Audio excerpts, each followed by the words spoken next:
ผู้สมัครเลือกตั้งสมาชิกสภาแห่งชาติเขตเลือกตั้งที่15สืบต่อเคลื่อนไหวโฆษณาหาเสียงที่บ้านสมันกลุ่ม7ซักเมืองพนทองในตอนบ่ายของวันที่8กุมภาพันธ์2026นี้ผู้สมัครเลือกตั้งสมาชิกสภาแห่งชาติสุดที่10ประจำเขตเลือกตั้งที่15แขวงเก็บประสักขณะที่1จำนวน10ฐานยิง2ฐานได้สืบต่อลงโฆษณาหาเสียงและเสนอโตต่อผู้มีสิทธิ์เลือกตั้งอยู่บ้านสมันกลุ่ม7ซักเมืองพนทองแขวงเก็บประสัก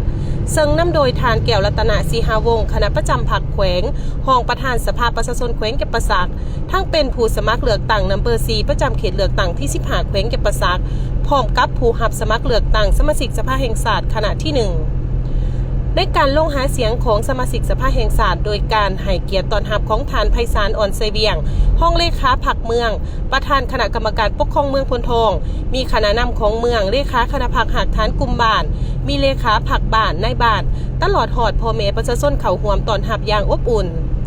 ในการลงโฆษณาหาเสียงแมนได้นำเสนอให้หูเกี่ยวกับประวัติและการเคลื่อนไหวโดยย่อในแต่ละระยะของบรรดาทานผู้รับสมัครเลือกตั้งสมาชิกสภาแห่งชาติเขตเลือกตั้งที่15แขวงเก็บประสักจำนวน20ฐาน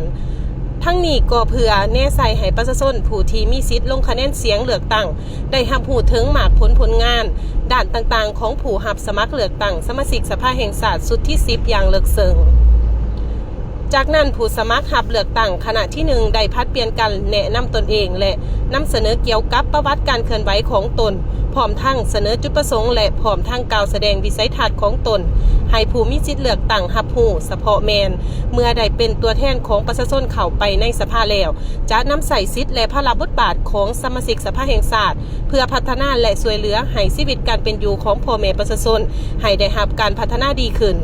พร้อมนี้ก็เรียกร้องให้ผู้มีสิทธิ์เลือกตั้งภายในบ้านจงได้ร่วมจิตร่วมใจเข้าร่วมขบวนการเลือกตั้งในครั้งนี้ด้วยความเอาใจใส่มีการตัดสินใจอย่างจริงใจเลือกเอาผู้สมัครที่มีมาตรฐานเงื่อนไข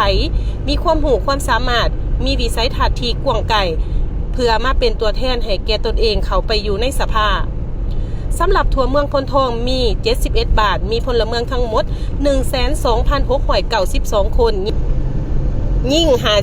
50,457 คนในนี่ผู้มีสิทธิ์ปอนบัตรเลือกตั้งตัวจริง53,964 คนยิ่ง